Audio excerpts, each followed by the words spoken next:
UP Bundelkhand को tourism hub बनाने के लिए यूपी नेचर फेस्टिवल का आयोजन।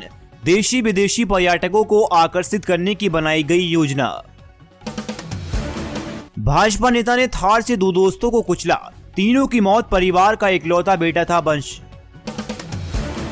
यूपी के बलरामपुर में समाजवादी पार्टी आवास पर तैनात सिपाही ने खुद को मारी गोली।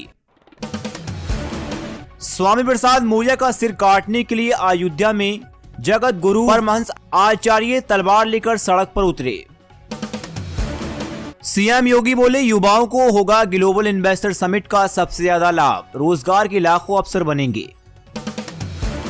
रामचरितमानस बवाल पर सिद्धार्थनगर में फूटा गुस्सा, लोग बोले हिंदू समाज के लिए स्वामी प्रसाद कलंक। सीएम योगी बोले यूपी की अर्थव्यवस्था के लिए गेम चेंजर होगा ग्लोबल इन्वेस्टर। बजट पर कही बड़ी बात। मुख्यमंत्री योगी आदित्यनाथ ने कहा प्रदेश में 10-12 फरवरी तक होने वाली ग्लोबल इन्वेस्टर समिट प्रदेश की अर्थव्यवस्था के लिए गेम चेंजर होगा। योगी ने कहा प्रदेश को 10 अरब डॉलर की अर्थव्यवस्था वाला प्रदेश बनाने का एक बड़ा रास्ता बनेगा। मुख्यमंत्री आवास पर सोमवार रात मोटे अनाज के भोज पर मीडिया से संवाद में मुख्यमंत्री ने कहा वित्तीय वर्ष 2023-2024 के लिए यूपी का बजट जनता की अपेक्षा के अनुरूप होगा। बजट में प्रदेश सरकार की औद्योगिक विकास और निवेश नीतियों को भी जगह मिलेगी। मुख्यमंत्री ने कहा जीएसआई के लिए देश विदेश के निवेशकों में बड़ा उत्साह है। मुख्यमंत्री ने कहा यूपी की सबसे बड़ी ताकत ओबरा भूमि और जल संसाधन है। उन्होंने कहा एग्रीकल्चर ग्रोथ को डबल डिजिट में पहुंचाने का माध्यम बनेगा। 2017 में कृषि विकास की दर 6% से बढ़कर अब 8% तक पहुंच गई। उन्होंने कहा यूपी की दूसरी बड़ी ताकत कुशल और अकुशल श्रम शक्ति है। प्रदेश सरकार की अच्छी निवेश नीतियां लैंड बैंक हैं, बेहतरीन कानून व्यवस्था की स्थिति है। दिल्ली हाई कोर्ट में केंद्र का हलफनामा।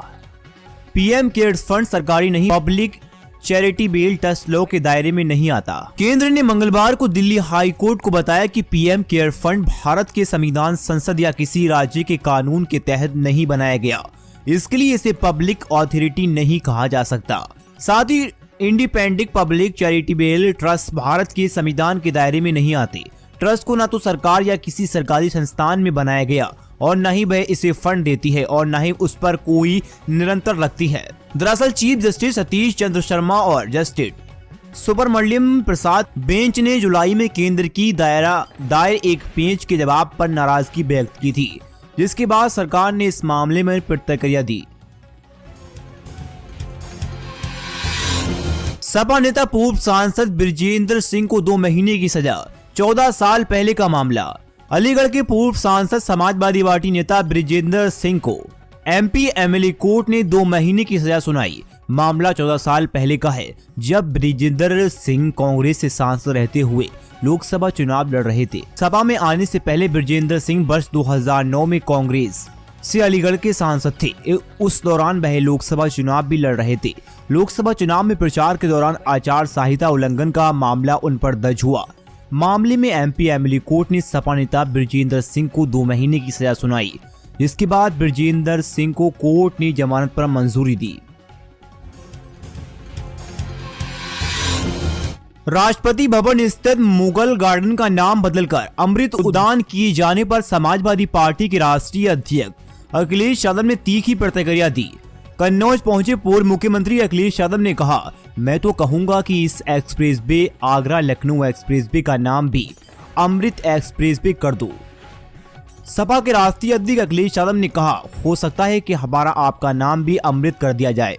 इससे बड़ा सवाल है कि कल हमको मंदिर दर्शन नहीं करने दिया। ये बीजेपी के लोग तय करेंगे कि कौन क्या करेगा। मुगल गार्डन का बीजेपी तय करेगी कि शर्म आनी चाहिए भारतीय जनता पार्टी के लोगों को जो अपना काम नहीं कर पा रहे हैं। बीजेपी पर निशाना साधते हुए अखिलेश यादव ने कहा, जो काम सपा के हैं उनका भी नाम बदल दो, अमृत म्यूजियम कर दो, अमृत इंजीनियरिंग कॉलेज कर दो, अमृत सुसु घर कर दो। क्यों इज्जत घर का नाम रखा? पुलिस कस्टडी में हुई बलवंत सिंह की मौत के मामले में अखिलेश यादव ने कहा, बीजेपी के लोग बलवंत सिंह के परिवार की मदद नहीं कर पाए। उसकी पत्नी को सरकारी नौकरी तक नहीं दी गई, जबकि वह उनकी जाति है। खुशखबरी, यूपी के इस जिले को मिलने वाली है एयरपोर्ट की सौगात। दीपावली से कर सकेंगे हवाई यात्रा। उत्तर प्रदेश में एयर कनेक्टिविटी को लगातार विस्तार दिया जा रहा है। देश के सबसे बड़े राज्य को सहारनपुर जिले को भी जल्द एयरपोर्ट की सौगात मिलने जा रही है, जिसके बाद यहां के लोग भी अब हवाई यात्रा कर सकेंगे।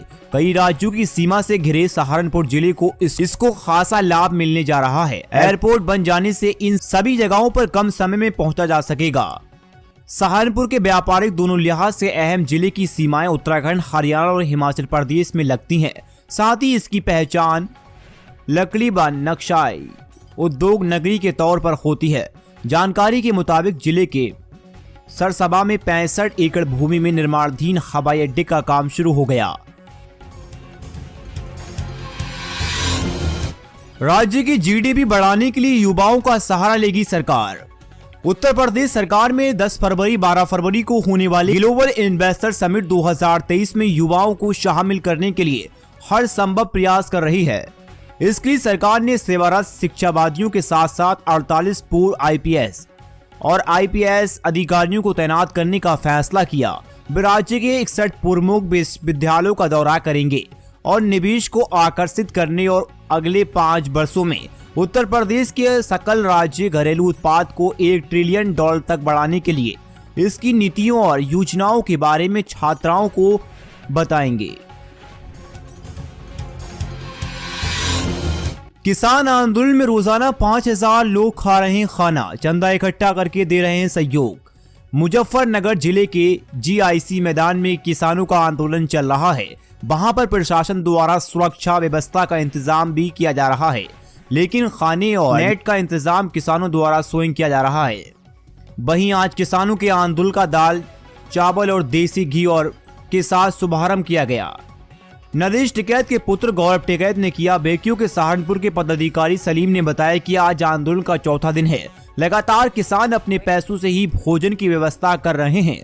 उन्होंने कहा सभी किसान मिलजुल कर चंदा इकट्ठा करके भोजन की व्यवस्था कर रहे हैं और यहाँ पर जो भी लोग मौजूद हैं सभी लोग खाना खाते हैं। उन्होंने कहा एक दिन में करीब 5000 लोग खाना खा रहे हैं। किसानों में आज दाल चावल भी खाया। यूपी के बुंदेलखंड में टूरिज्म हब बनाने के लिए UP nature and wild festival का आयोजन देशी विदेशी पर्यटकों को आकर्षित करने के लिए बनाई गई योजना। मोहाबा में पर्यटन को विकसित करने के लिए सरकार कई कोशिश कर रही है। इसके लिए मोहाबा जिले को मुख्यालय स्थित विजय सागर पक्षी विहार में यूपी नेचर एंड फेस्टिवल के 7वें संस्करण की मेजबानी करने का मौका मिला। वन विभाग के अधिकारी फेस्टिवल की तैयारियों को अंतिम रूप देने में लगे हैं। 1 फरवरी से 3 फरवरी तक चलने वाले इस फेस्टिवल में 2 फरवरी को यूपी सरकार के विभागीय मंत्री भी मोहाबा में मौजूद रहेंगे।